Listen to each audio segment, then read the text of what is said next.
Hello students, welcome to the chemistry zone. I am Pragna madam. આપણે આજે lecture number 4 start કરવા જઈ રહ્યા છીએ. આના પહેલા લેક્ચર નંબર 3 માં આપણે ભણ્યા ભૌતિક રાશિ, તેને માપવા માટેની જે જુદી જુદી માપનની પદ્ધતિઓ છે ને એમાં છેલ્લી સર્વ સ્વીકૃત અને સર્વ વિશ્વસનીય કે જે બધાએ એડોપ્ટ કરી છે એ એકમ પદ્ધતિ ભણ્યા. એસઆઈ એકમ પદ્ધતિ જેમાં 7 મૂળભૂત રાશિઓ હતી અને એ 7 મૂળભૂત રાશિઓને માપવાના એકમ, એમના સિમ્બોલ એ આપણે ભણ્યા. સાથે સાથે એ જે મૂળભૂત રાશિઓ છે એને ક્યારેક મોટી કરીને નાની કરીને પણ વાપરવી પડે છે, તો એ માટે આપણે એક ટેબલ ભણ્યા હતા પૂર્વગોનું. અને એ પૂર્વગોનું જે ટેબલ છે એને રિધમેટિક મેં ગોઠવીને તમને પોએમ થ્રુ લર્ન કરાવ્યું હતું. એના પછીનો જે ટોપિક છે એ મૂળભૂત એકમ અને બીજા એલા કેટલાક એકમો એ આપણી ટેક્સ્ટબુકમાં આપ્યા છે એટલે આપણે ડિસ્કસ કરવા પડશે. આમાંથી પણ નાના નાના ક્વેશ્ચન જેડબલઈ નીટ સુધી આવી શકે ને અહીંયા જેડબલઈ નીટના અમુક ટોપિક આવા પણ છે. આપણે આજે પહેલી શરૂઆત કરીએ દળથી. તો દળ કોને કહેવાય? તો કોઈ પણ પદાર્થમાં રહેલા દ્રવ્યના જથ્થાને દળ કહેવાય.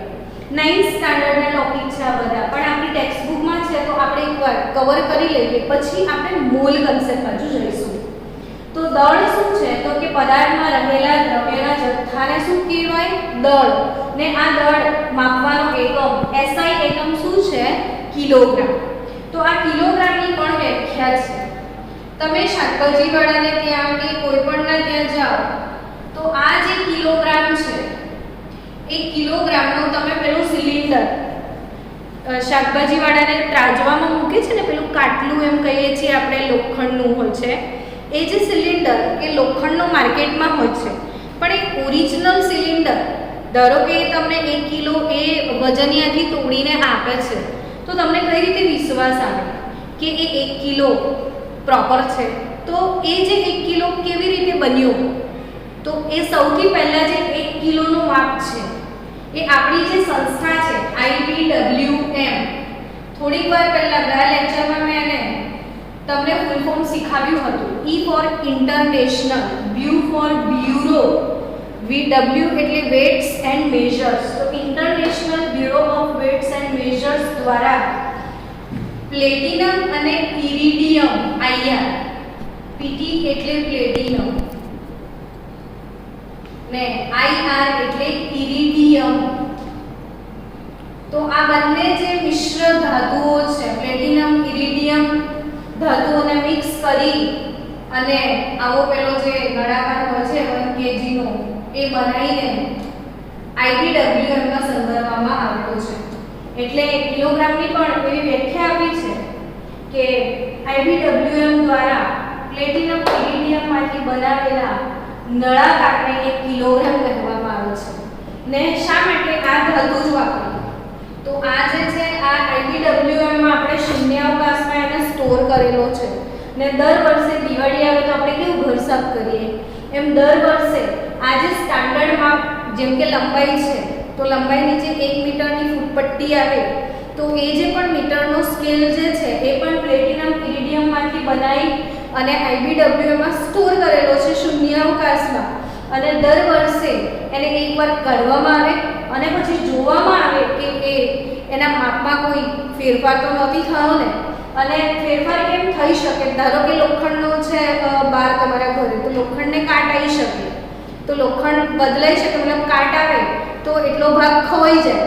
પણ આ ધાતુ એટલા માટે વાપરી છે કે આ ધાતુ પર તાપમાનની અસર નથી થતી. જો તાપમાનની અસર થાય તો ફૂટપટ્ટી લાંબી થઈ જાય, એટલે અહીંયા તાપમાનની અસર નથી થતી,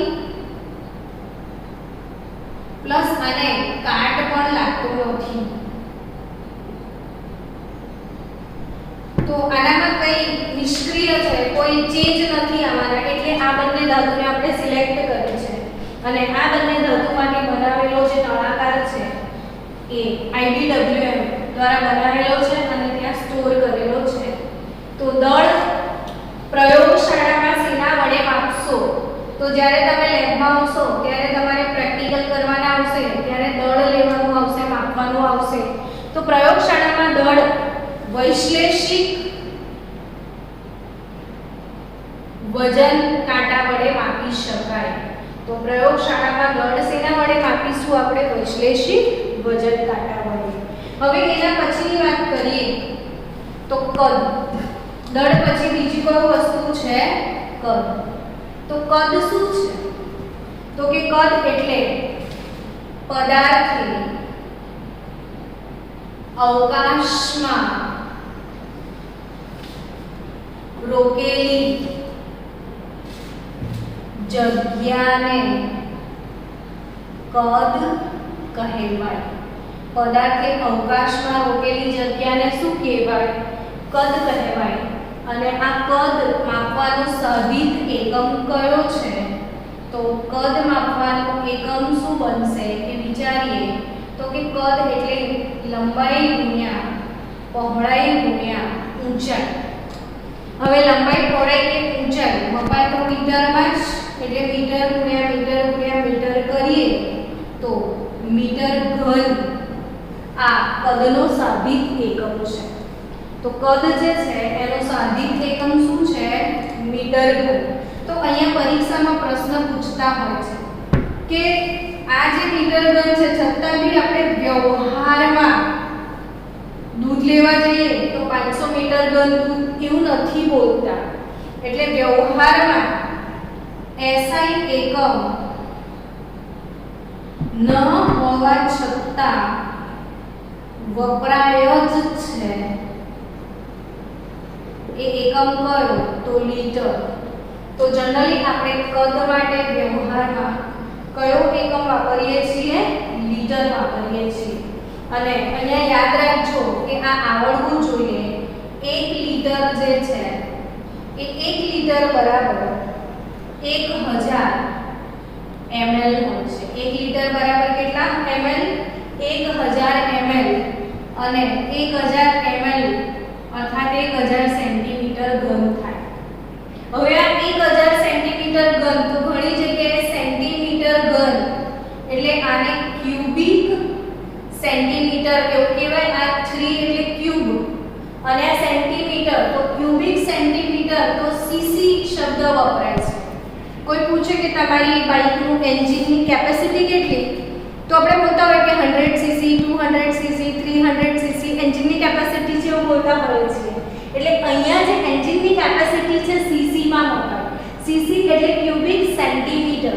અને આ જે ક્યુબિક સેન્ટીમીટર છે તો 1000 ml બરાબર 1000 ક્યુબિક સેન્ટીમીટર અર્થાત કે 500 સીસી that is 500 ml. આપણે ઘણી બધી જગ્યાએ દાખલા ગણીશું ત્યારે સીસી લખેલું આવે તો પછી મૂંઝાવાનું નહીં. અહીંથી યાદ રાખશું તો તકલીફ નહીં પડે કે 1 સીસી યા 1 સેન્ટીમીટર ક્યુબ એટલે કે 1 ml. આ ભૂલ્યા વગર યાદ રાખજો. 1 સેન્ટીમીટર ક્યુબ બરાબર કેટલા ml? તો 1 ml. હવે આપણે અહીંયા જો 1 લીટર બરાબર 1000 ml બરાબર 1000 સેન્ટીમીટર ક્યુબ, તો આને આ રીતે બી લખાય ને 10 સેન્ટીમીટર ગુણ્યા 10 સેન્ટીમીટર ગુણ્યા 10 સેન્ટીમીટર આવું લખી શકીએ આપણે.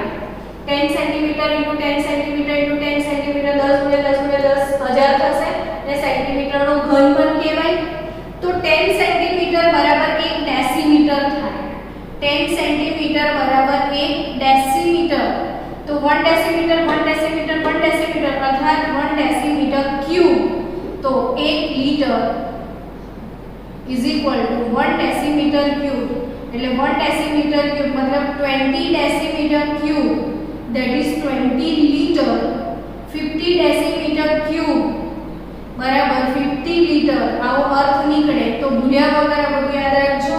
જે આપણે કન્વર્ઝનમાં જોઈશે તો 1 લીટર બરાબર 1 ડેસીમીટર ક્યુબ. હવે ત્યાંથી આગળ વધીએ કે તમે લેબોરેટરીમાં કદ કેવી રીતે માપશો? તો લેબમાં કદ માપવા માટે અકોર્ડિંગ ટુ યોર ટેક્સ્ટબુક હું તમને અહીંયા બતાવું છું. જો બ્યુરેટ, પીપેટ, અંકિત નળાકાર અને મેઝરિંગ ફ્લાસ્ક. તો તો લેબમાં તમારે કદ માપવા માટે આ બ્યુરેટ પીપેટ તો તમને પ્રેક્ટિકલમાં આવશે જ, પ્રેક્ટિકલ કરશો એટલે. મેઝરિંગ સિલિન્ડર આ અંકિત નળાકાર છે અને આ મેઝરિંગ ફ્લાસ્ક છે. તો measuring cylinder, measuring flask, burette અને પીપેટથી આપણે પ્રયોગશાળામાં કદ માપી શકીએ છીએ. નેક્સ્ટ યુનિટ આપણો આવે છે હવે ઘનતા. તો ઘનતા એટલે શું? તો ઘનતા એટલે દળ છેદમાં કદ. ઘનતા એટલે શું છે? દળ છેદમાં કદ. એટલે એકમ કદમાં રહેલા દ્રવ્યના જથ્થાને એટલે દળને ઘનતા કહેવાય. તો એકમ કદમાં રહેલા દળને શું કહેવાય? ઘનતા. તો ઘનતા બરાબર દળ છેદમાં કદ. હવે આ જે ઘનતા છે દળ છેદમાં કદ, તો દળનો એકમ કેજી છે ને ઘનતાનો એક કદનો એકમ તમે હમણાં તારવ્યું કે મીટર ગુણ્યા મીટર ગુણ્યા મીટર, તો મીટરનો ઘન થાય. તો આનો એકમ શું થશે? કેજી પર મીટર ક્યુબ અથવા ગ્રામ પર સેન્ટીમીટર ઘન.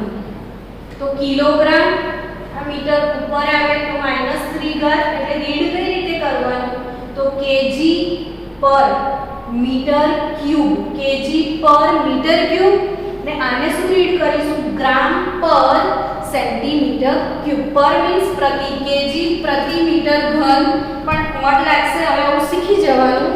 તો કેજી પર મીટર ક્યુબ અને ગ્રામ પર સેન્ટીમીટર ક્યુબ. તો આ છે ઘનતાનો એકમ. હવે ઘનતા પછીનો વાત આવે તો એક અગત્યની વાત છે જે જી માટે આવડવી જોઈશે, એ છે તાપમાન. તો આપણે તાપમાનની વાત કરીએ તો તાપમાન માપવાના બે માપક્રમ છે, ડિગ્રી સેલ્સિયસ અને ડિગ્રી ફેરનહીટ. તો તાપમાન માપવાના બે માપક્રમ કયા છે? ડિગ્રી સેલ્સિયસ અને ડિગ્રી ફેરનહીટ. હવે આ જે ડિગ્રી સેલ્સિયસ છે એ ડિગ્રી સેલ્સિયસમાંથી ડિગ્રી ફેરનહીટમાં કઈ રીતે કન્વર્ટ થશે? એ ડિગ્રી ફેરનહીટ બરાબર degree Celsius 9/5 degree Celsius plus 32. આ ફોર્મ્યુલા બાય હાર્ટ કરી લો કે ડિગ્રી ફેરનહીટ બરાબર 9/5 ડિગ્રી સેલ્સિયસ પ્લસ 32.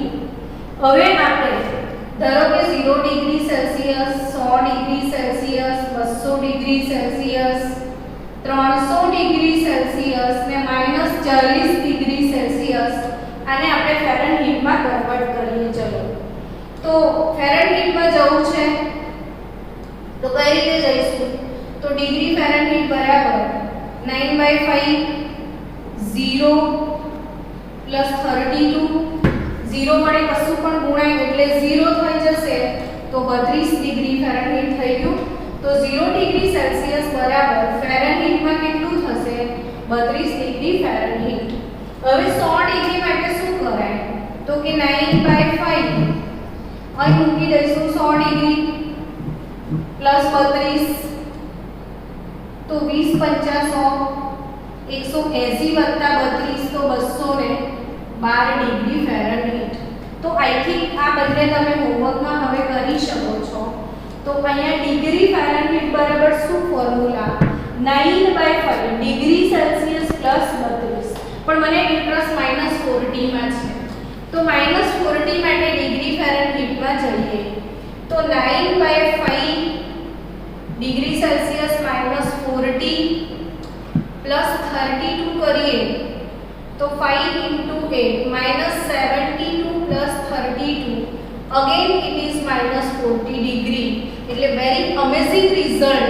પાક્કું યાદ રાખજો કે -40 ડિગ્રી સેલ્સિયસ પર બંને માપક્રમ સમાન માપ બતાવે છે. તો -40 આગળ જેટલા ડિગ્રી સેલ્સિયસ છે એટલા જ ડિગ્રી ફેરનહીટ તમને મળશે.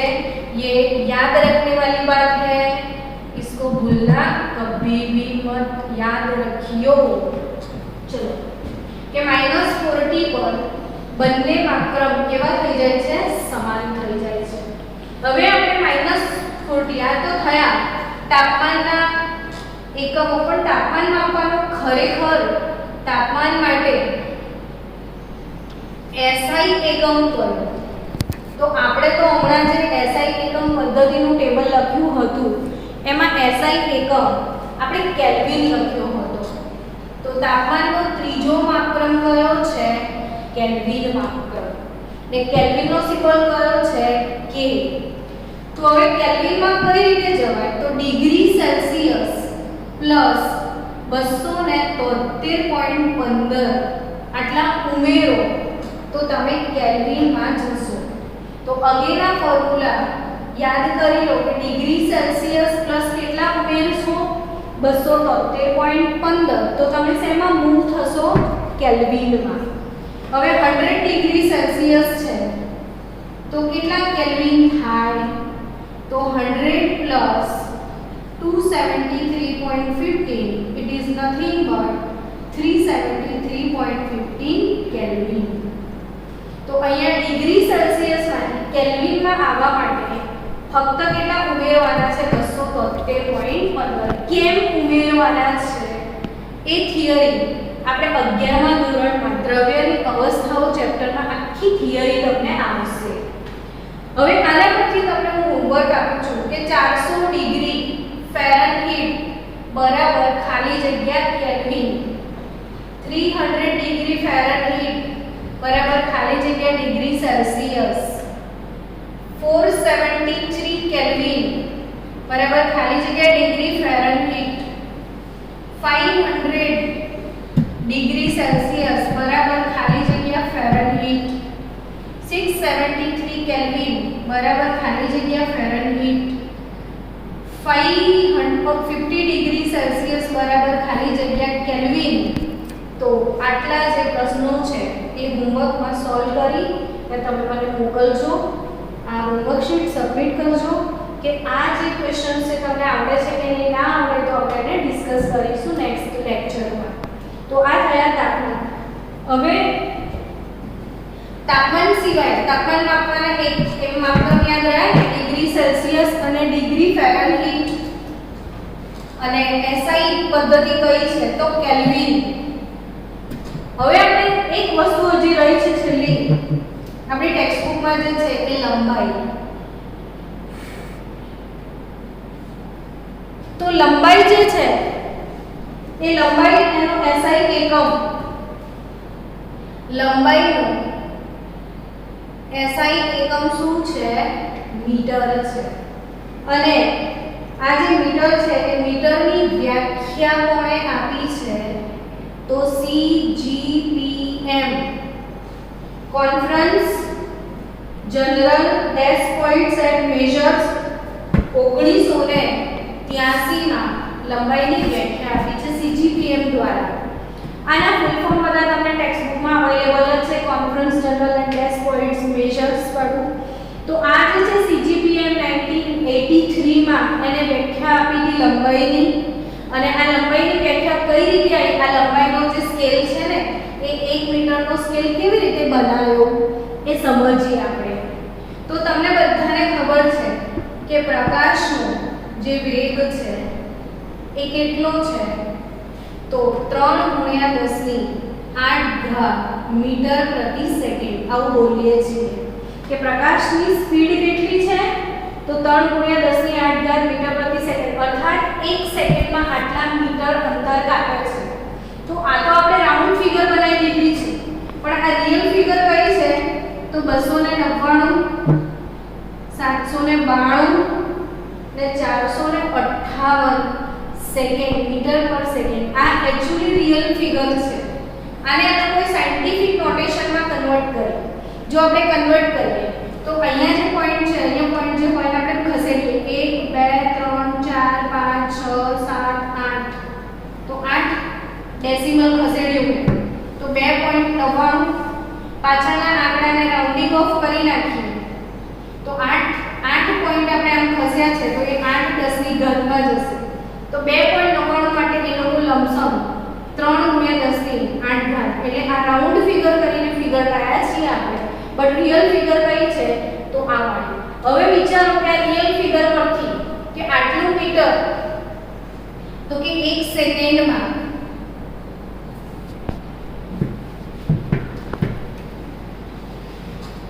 આ જે અંતર છે એ મીટર પર સેકન્ડ છે, બરાબર?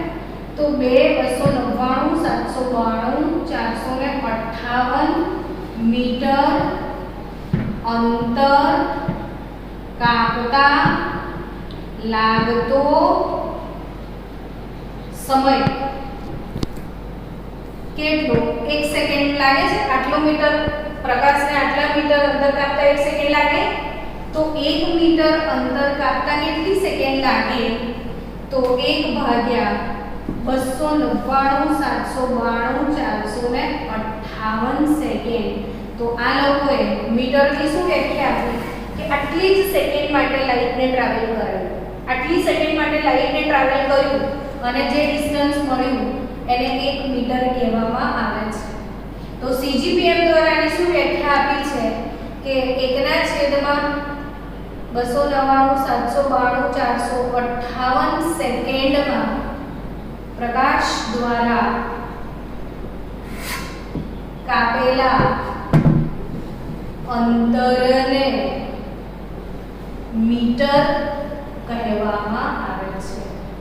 તો મીટરની વ્યાખ્યા શું છે ક્લિયર કટ સમજમાં આવી ગઈ. તો આટલા સેકન્ડમાં પ્રકાશ દ્વારા કાપેલા અંતરને શું કહેવામાં આવે છે? મીટર કહેવામાં આવે છે. તો આપણે આ અગત્યની ડિસ્કશન પતાવી. હવે પછીનું આપણું લેક્ચર રહેશે વૈજ્ઞાનિક અંક પદ્ધતિ સાથે સિગ્નિફિકન્ટ ફિગર્સ. તો લેક્ચર નંબર 5